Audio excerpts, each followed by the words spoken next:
അപ്പോൾ ഇതിൽ ഒരുപാട് കാര്യങ്ങൾ നമുക്ക് പഠിക്കാനുണ്ട്. അതായത് നമ്മൾ ഒരുപാട് പ്രോജക്ട്സ് ഒക്കെ ഇതിൽ നമ്മൾ ക്രിയേറ്റ് ചെയ്യും. അപ്പോൾ ഒബ്വിയസ്ലി നമുക്ക് ഈ ജസ്റ്റ് ഒരു കോൺസെപ്റ്റ് പഠിച്ചത് കൊണ്ട് മാത്രം നമുക്ക് ഈ ഒരു MLനെ അല്ലെങ്കിൽ മെഷീൻ ലേണിങ്ങിനെ നമുക്ക് ക്രാക്ക് ചെയ്യാൻ പറ്റില്ല. അവിടെ മെയിൻലി നമുക്ക് പ്രോജക്ട്സ് ഒക്കെ ആവശ്യമാണ്. അപ്പോൾ നമ്മളിതിൽ ത്രൂ ഔട്ട് നമ്മൾ ഒരുപാട് പ്രോജക്ട്സ് കാര്യങ്ങളൊക്കെ നമ്മളിതിൽ ചെയ്യും. അപ്പോൾ മാത്രമേ നമുക്ക് ആക്ച്വലി ഇതിൻ്റെ ഒരു സ്ട്രഗിളും അതേപോലെ തന്നെ എങ്ങനെയാണ് ഡീബഗ് ചെയ്യുക, ആക്ച്വൽ ലേണിംഗ് വരുന്നത് അപ്പോഴാണ്. So obviously through out this course നമ്മൾ ഈ ഒരു പ്രോജക്ട്സും കാര്യങ്ങളൊക്കെ ചെയ്തിട്ടായിരിക്കും ഈ ഒരു സീരീസ് നമ്മൾ മുന്നോട്ടേക്ക് കൊണ്ടുപോകുക. അപ്പോൾ ആസ് എ ബിഗിനർ ലെവൽ നമ്മൾ ഫോർ എക്സാമ്പിൾ ഒരു house price prediction project, for example നമ്മൾ ഈ ഒരു വീടിൻ്റെ ബെഡ്റൂംസ്, ലൊക്കേഷൻ, അതിൻ്റെ സ്ക്വയർ ഫീറ്റിനൊക്കെ ഒരു എന്താണ് മെയിൻ കൺസ്റ്റൻറ്റ് അല്ലെങ്കിൽ മെയിൻ പോയിൻ്റ് ആയിട്ട് എടുത്തിട്ട് ആ ഒരു രീതിയിൽ നമ്മൾ എങ്ങനെയാണ് ഇതിനെ ക്ലാസിഫൈ ചെയ്യുക, എങ്ങനെയാണ് ഇതിൻ്റെ പ്രൈസസ് പ്രിഡിക്റ്റ് ചെയ്യുക എന്നുള്ള കാര്യങ്ങളൊക്കെ ഒരു പ്രോജക്റ്റിൽ നമ്മൾ നോക്കും. അപ്പോൾ ഈ ഒരു പ്രോജക്റ്റ് എന്ന് പറയുമ്പോൾ ഒബ്വിയസ്ലി നമുക്ക് ഡേറ്റ ക്ലീനിങ്, പിന്നെ ഡേറ്റ ക്ലീനിങ് എങ്ങനെയാണ് ചെയ്യുന്നത്, അതേപോലെ തന്നെ ഫീച്ചർ എഞ്ചിനീയറിംഗ് എങ്ങനെയാണ് ഫീച്ചേഴ്സ് കാര്യങ്ങളൊക്കെ ക്രിയേറ്റ് ചെയ്യുക, റിഗ്രഷനെ കുറിച്ച് നമുക്ക് ഈ ഒരു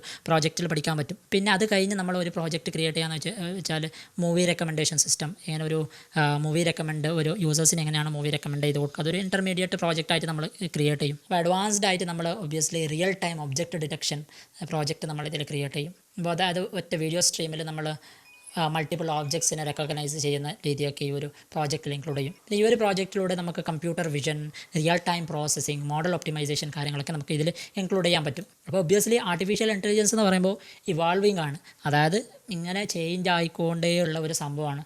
അപ്പോൾ ഒരു ഡേ ബൈ ഡേ ഇത് ഇവാൾവ് ആവും. ആ പുതിയ ടെക്നിക്കുകളൊക്കെ ഓൾഡ് ടെക്നിക്കിനെ റീപ്ലേസ് ചെയ്യുന്നുണ്ട്. അപ്പോൾ എല്ലാം നമുക്ക് ക്യാച്ച് ചെയ്യാൻ പറ്റണമെന്നില്ല. അപ്പോൾ നമുക്ക് ഇതിലൊരു ചെയ്യാൻ പറ്റുക എന്തെന്ന് വെച്ചാൽ ഒബ്വിയസ്ലി പുതിയ പേപ്പേഴ്സൊക്കെ വരും. അപ്പോൾ വീക്ക്ലി നമ്മൾ അറ്റ്ലീസ്റ്റ് അതിനെ ഒന്ന് നോക്കുക, പുതിയ കാര്യങ്ങളൊന്ന് നോക്കുക, അത് റീഫ്രഷ് ചെയ്യുക. പക്ഷേ ബിഫോർ ദാറ്റ് ഈ ഒരു കാര്യങ്ങളൊക്കെ നമ്മൾ അറിഞ്ഞിരിക്കേണ്ടതുണ്ട്. അപ്പോൾ ആക്ച്വലി അതന്നെ എനിക്ക് പറയാം. അതായത് ഈ നമ്മൾ ഈ ഒരു ഹഗ്ഗിങ് ഫേസിലൊക്കെ പോയിട്ട് അവിടെ ട്രെൻഡിങ് ടോപ്പിക്സിനെ കുറിച്ചിട്ടുള്ള, അതായത് ട്രെൻഡിങ് ടോപ്പിക്സ് പേപ്പേഴ്സൊക്കെ ഉണ്ടാവും. അപ്പോൾ അതിനെക്കുറിച്ച് നമ്മൾ മനസ്സിലാക്കാം. നമുക്ക് ഡീപ്പായിട്ട് പഠിക്കണമെന്നില്ല, അതിൻ്റെ ഒരു അബ്സ്ട്രാക്റ്റ് ലെയർ നമുക്ക് മനസ്സിലാക്കാൻ പറ്റും. പിന്നെ എല്ലാം നമുക്ക് ക്യാച്ച് ചെയ്യണമെന്ന് ഇല്ല.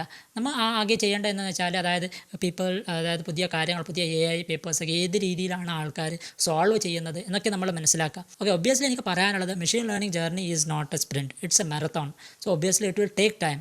നമുക്ക് ഈ ഒരു മാത്സിന് കംപ്ലീറ്റ് ആയിട്ട് നമ്മൾ നോക്കണമെന്നല്ല, എങ്കിൽ നമുക്ക് ഫണ്ടമെൻറ്റൽസിനെ ഒഴിവാക്കാനും പറ്റൂല. ഒബ്വിയസ്ലി നമ്മൾ ഇതിലേക്ക് ഒരു ടൈം സെറ്റ് ചെയ്യുക, എന്നിട്ട് നമ്മൾ പഠിക്കാൻ തയ്യാറാവുക. കാരണം നമ്മളിപ്പോൾ ഷോർട്ട് കട്ട് എടുക്കാൻ നോക്കിയാൽ later in future it will cost. So ഇത്രയും ഈ ഒരു വീഡിയോയിൽ ഒബ്വിയസ്ലി നമ്മൾ ഈ ഒരു സീരീസ് സ്റ്റാർട്ട് ചെയ്യും. അപ്പോൾ സ്റ്റാർട്ട് ചെയ്യുന്നതിൻ്റെ കാര്യങ്ങളൊക്കെ ഞാൻ പറയാം. അപ്പോൾ ഇൻട്രസ്റ്റഡ് ആയിട്ടുള്ള ആൾക്കാർ, അല്ലെങ്കിൽ ഇത് പഠിക്കണമെന്ന് അതിയായ ആഗ്രഹമുള്ള ആൾക്കാർ വാട്സപ്പ് കമ്മ്യൂണിറ്റി ഗ്രൂപ്പ് ക്രിയേറ്റ് ചെയ്യുന്നതായിരിക്കും. അതിലേക്ക് ജോയിൻ ചെയ്യാൻ ഞാൻ അതിൻ്റെ ലിങ്കും കാര്യങ്ങളൊക്കെ എൻ്റെ ബയോയിൽ കൊടുക്കാം, അല്ലെങ്കിൽ ഡിസ്ക്രിപ്ഷനിൽ കൊടുക്കാം. നിങ്ങൾക്ക് അത് ത്രൂ ജോയിൻ ആവും. അപ്പോൾ what we can do, we can learn more when you learn together. Will see you in next video.